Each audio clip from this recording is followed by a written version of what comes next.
Friends, आज हम इस वीडियो में बात करने वाले हैं इनकम टैक्स में हेड्स ऑफ इनकम के अंदर सबसे छोटा चैप्टर और सबसे आसान chapter income under the head house property, जिसका सेक्शन है 22 टू 27, 22 से 27 तक।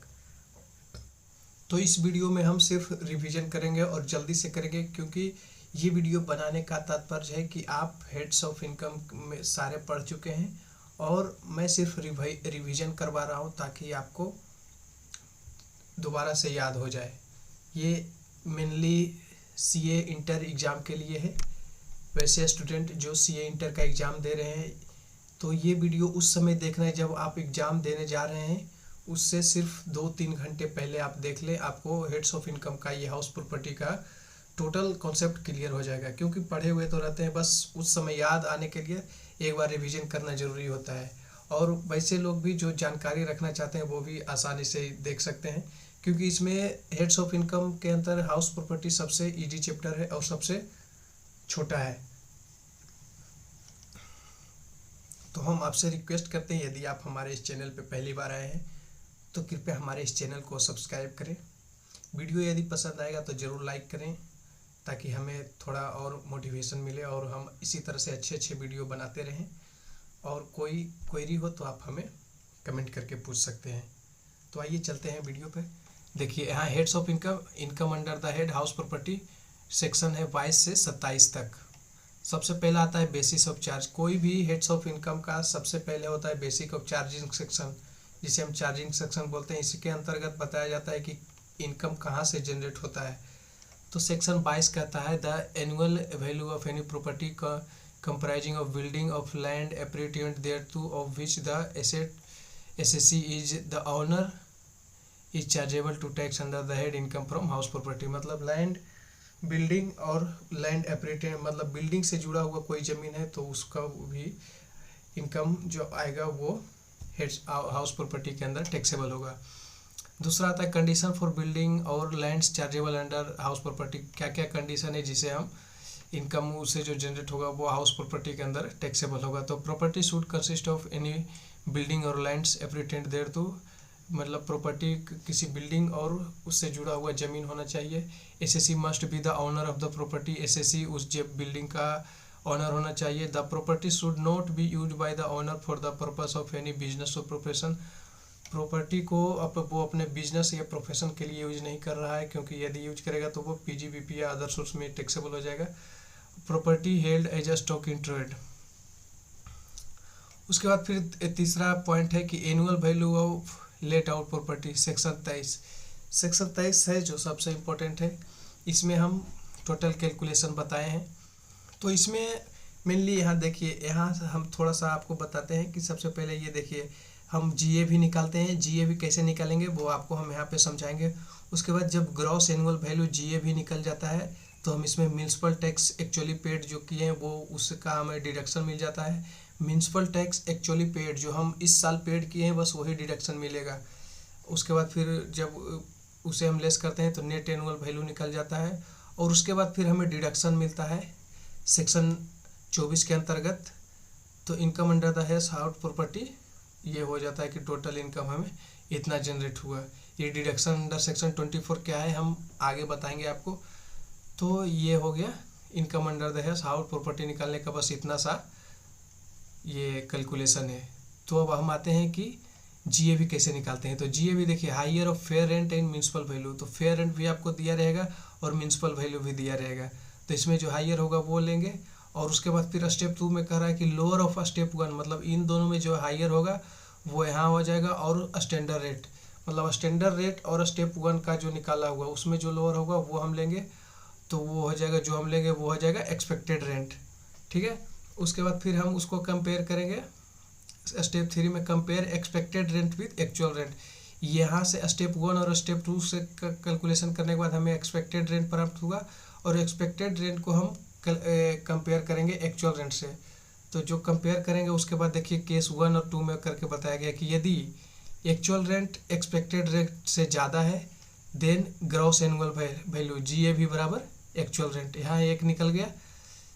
उसके बाद फिर केस 2 में कह रहा है कि actual rent is less than expected rent, then इसमें भी दो केस है कि actual rent less than expected rent due to vacancy. यदि वैकेंसी मतलब बिल्डिंग जो था वो वैकेंट रह गया, यदि इसके कारण एक्चुअल रेंट कम हुआ है तो GAV बराबर एक्चुअल रेंट हो जाएगा। GAV आप समझ रहे होंगे, ग्रॉस एनुअल वैल्यू। उसके बाद दूसरा केस कह रहा है कि एक्चुअल रेंट यदि कम है due to any other reason तो GAV बराबर एक्सपेक्टेड रेंट हो जाएगा। तो आपको याद हो गया है कि GAV में हम म्यूनसिपल टैक्स माइनस करते हैं एक्चुअली जो पेड किया है, तो नेट एनुअल वैल्यू आ जाता है। उसके बाद डिडक्शन हमें अंडर सेक्शन 24 के तहत मिलता है, तो जो डिडक्शन करने के बाद आएगा वो हो गया income under the head house property. तो देखिए यहाँ स्टार मार्क करके बताया हुआ है कि annual value of self occupied property nil होगा, ठीक है।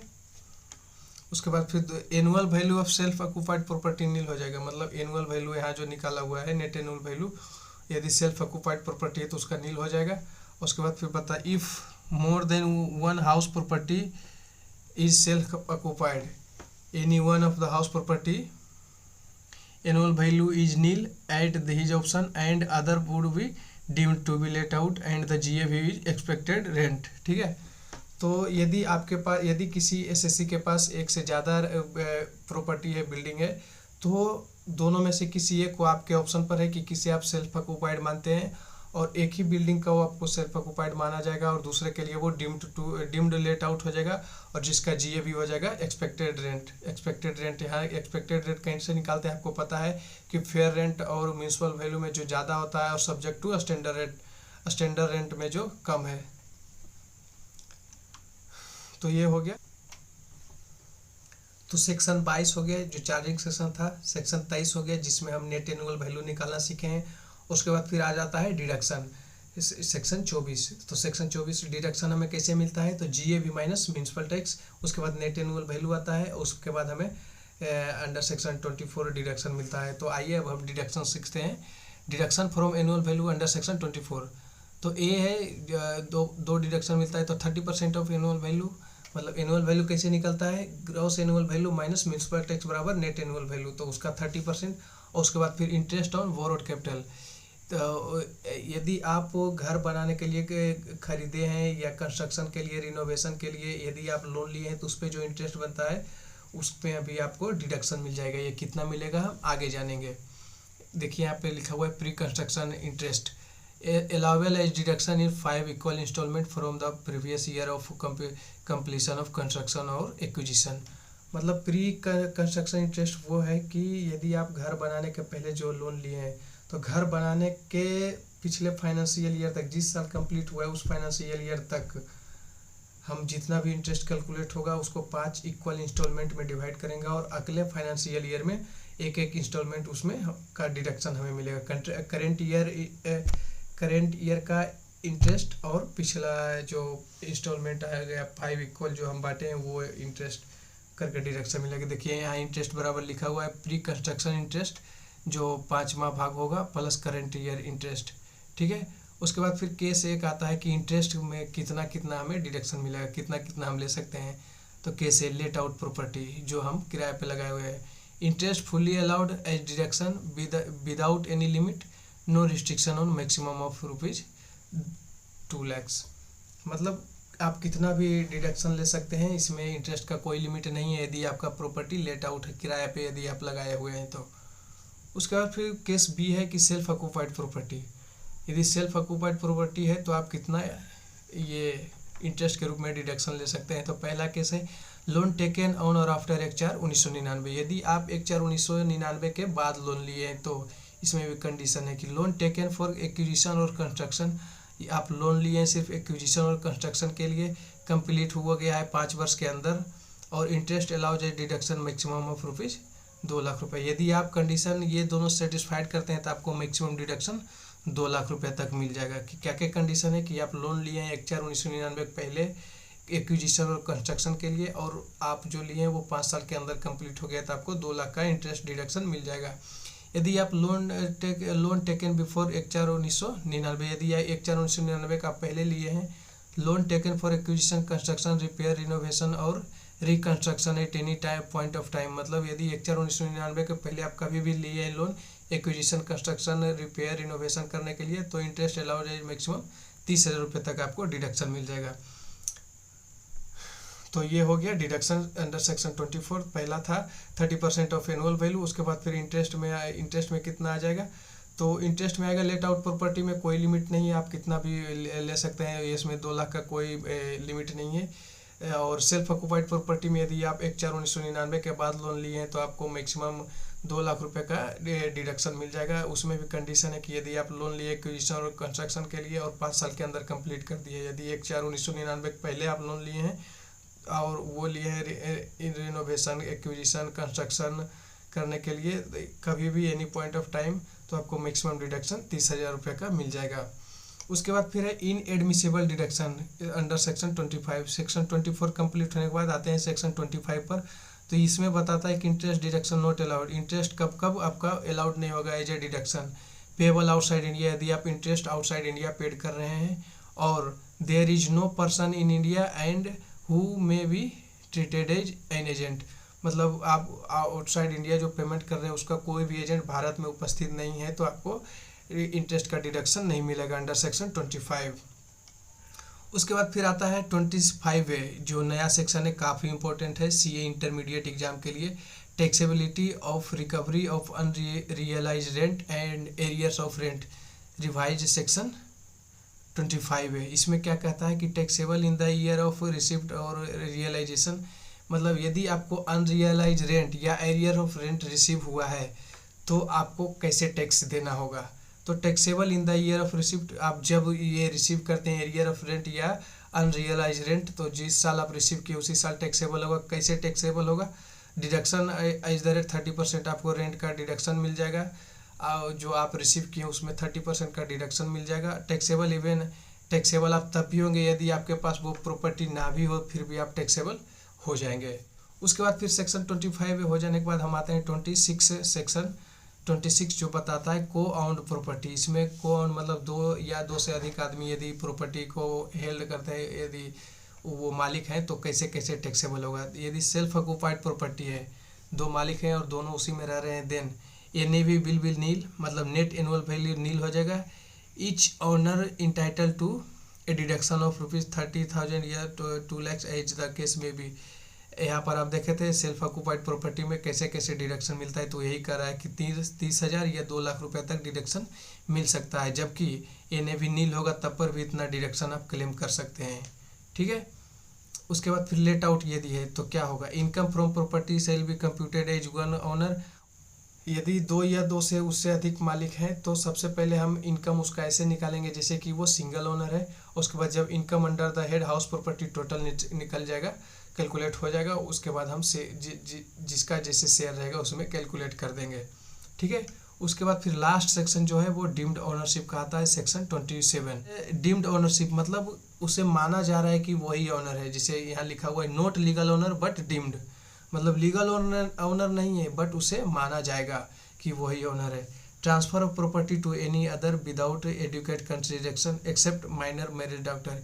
यदि कोई मालिक अपने प्रॉपर्टी को किसी और को ट्रांसफ़र करता है, एनीबडी किसी को, एक्सेप्ट माइनर मैरिड डॉटर, मतलब माइनर है और उसका शादी हो चुका है, उसको यदि ट्रांसफ़र करेगा तो उसे डीम्ड ओनर नहीं माना जाएगा। इसके अलावा किसी को वो ट्रांसफ़र करेगा बिना एडिक्वेट कंसिडरेशन के तो वो डीम्ड ओनर वही माना जाएगा जो ट्रांसफ़र किया है। ठीक है। होल्डर ऑफ इम्पार्टेबल स्टेट, मतलब यदि किसी को वो मालिकाना हक मिला है अपने वसीयत से, मतलब बाप दादा के संपत्ति से मिला है, तो उसका डीम्ड ओनर वही माना जाएगा। ठीक है। मेंबर ऑफ कोऑपरेटिव सोसाइटी, यदि आप कोऑपरेटिव सोसाइटी के मेंबर है तो डीम्ड ओनर आप ही को माना जाएगा उस सोसाइटी का।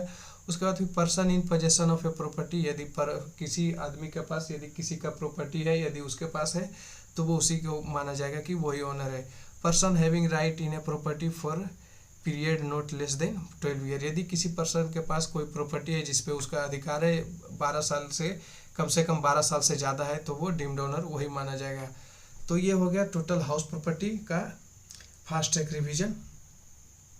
फिर से हम लोग एक बार रिवीजन कर लेते हैं, ये इस बार सिर्फ 2 मिनट में कंप्लीट करेंगे। आने जा रहे हैं heads of income, income under the head house property, जिसका सेक्शन है 22 से 27 तक। तो सबसे पहला सेक्शन है 22 जो चार्जिंग सेक्शन है। इसमें ये बताता है कि यदि आपके पास बिल्डिंग या उससे जुड़ा कोई लैंड है तो उससे जो इनकम जनरेट होगा वो income under the house property हो जाएगा। उसके बाद फिर कंसिडरेशन कंडीशन फॉर बिल्डिंग और chargeable under the house property, मतलब कंडीशन बताइए कि कैसे वो इनकम उस पर टैक्स उस पर लगेगा हाउस प्रॉपर्टी के अंदर। तो property should be consist of any building और land separated thereto assessee must be the owner of the property. The property should be not be used by the owner for the property, वो अपने business के लिए use नहीं कर रहा है और property held as stock in trade.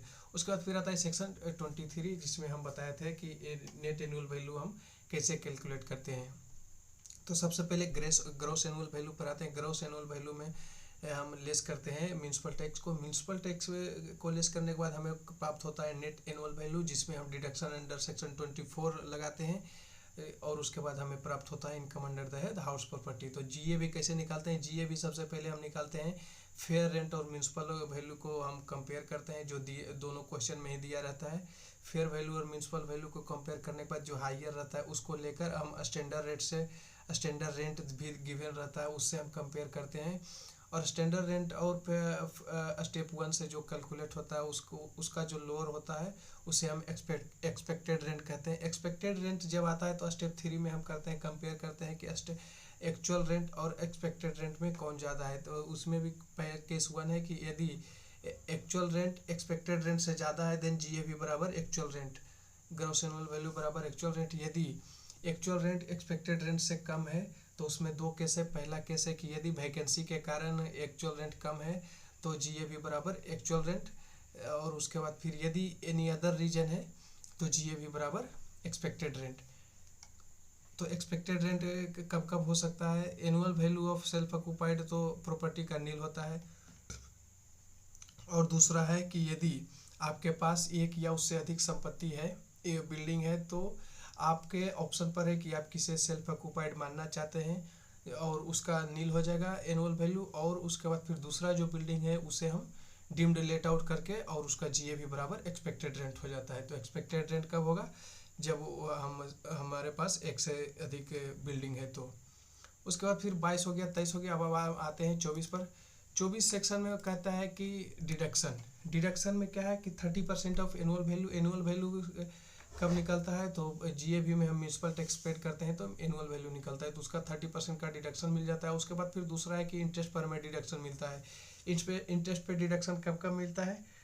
तो लेट आउट प्रॉपर्टी है तो उसमें कोई लिमिट नहीं है, आप कितना भी डिडक्शन ले सकते हैं, 2 लाख का इसमें रिस्ट्रिक्शन नहीं है।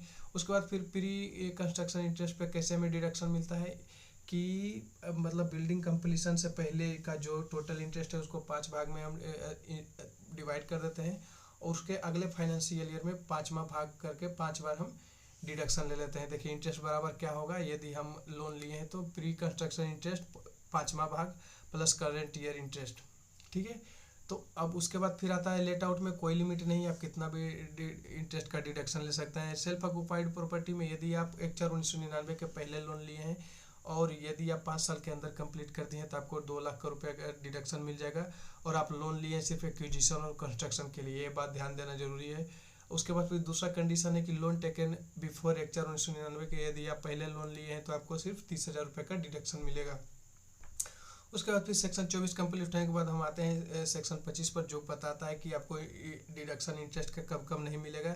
यदि आप इंटरेस्ट पेड कर रहे हैं आउटसाइड इंडिया जिसका कि कोई भी एजेंट भारत में उपलब्ध नहीं है तो आपको डिडक्शन उसका नहीं मिलेगा।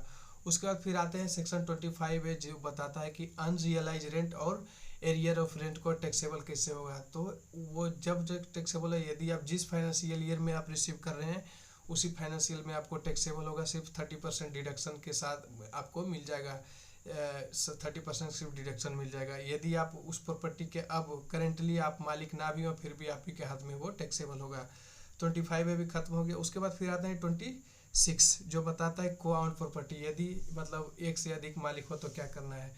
तो सबसे पहले सेल्फ ऑक्यूपाइड, यदि 2 मालिक हैं और दोनों उसी में रह रहे हैं तो एनएवी नील हो जाएगा, ठीक है। और पर उसमें देखिए self occupied property NAV nil हो जाएगा और each owner entitled to a deduction of 30,000 और 2 लाख रुपए डिडक्शन उससे जरूर मिल जाएगा इंटरेस्ट के रूप में यदि लोन लिए हुए हैं तो, ठीक है। तो ये डिडक्शन मिल जाएगा आपको 30,000 या 2 लाख रुपए के। यदि लेट आउट है और 2 से अधिक मालिक हैं तो उसमें क्या होगा कि हम पहले income under the house property calculate कर लेंगे, जैसे कि एक ही मालिक हो और वो कैलकुलेट होने के बाद जिसका जितना शेयर है उसमें हम डिवाइड कर देंगे, ठीक है। उसके बाद फिर आता है सेक्शन 27 बताता है डीम्ड ओनरशिप। डीम्ड ओनरशिप का मतलब ये होता है कि वो ओनर नहीं है, उसे माना जा रहा है, not legal owner but deemed. तो पहला केस आता है कि ट्रांसफर ऑफ प्रॉपर्टी, यदि आप किसी को प्रॉपर्टी ट्रांसफर किए without any adequate consideration except minor married daughter. Minor married daughter को अभी यदि आप ट्रांसफर किए तो आप डीम्ड ओनर नहीं माने जाएंगे। इसके अलावा किसी को भी आप ट्रांसफर किए तो डीम्ड ओनर माने जाएंगे कि आप ही ओनर है। होल्डर ऑफ इम्पार्टेबल स्टेट, यदि आप किसी ऐसे संपत्ति का मालिक हैं जो आपको आपके संबंधी सगे संबंधी आपके पूर्वजों से मिला है, ठीक है। उसके बाद में मेंबर ऑफ कोऑपरेटिव सोसाइटी, यदि आप कोऑपरेटिव सोसाइटी का मेंबर है तो उसका डीम्ड ओनर आप ही माने जाएंगे। Person in possession of a property, यदि आप किसी प्रॉपर्टी के आपके पोजेशन में है तो आप ही ओनर माने जाएंगे। और उसके बाद फिर person having right in a property for a period not less than 12 year, यदि आपके पास कोई प्रॉपर्टी है जो आप 12 साल से ज़्यादा रखे हुए हैं तो उसके डीम्ड ओनर आप ही माने जाएंगे। तो ये है income under the house property का फास्ट ट्रैक रिवीजन। यदि आपको थोड़ा भी मदद मिला हो तो हमारे चैनल को सब्सक्राइब जरूर करिएगा। कोई क्वेरी रह गया हो तो हमें कमेंट करके बताएं। यदि वीडियो पसंद आई हो तो हमें लाइक करें। वीडियो को अंत तक देखने के लिए बहुत बहुत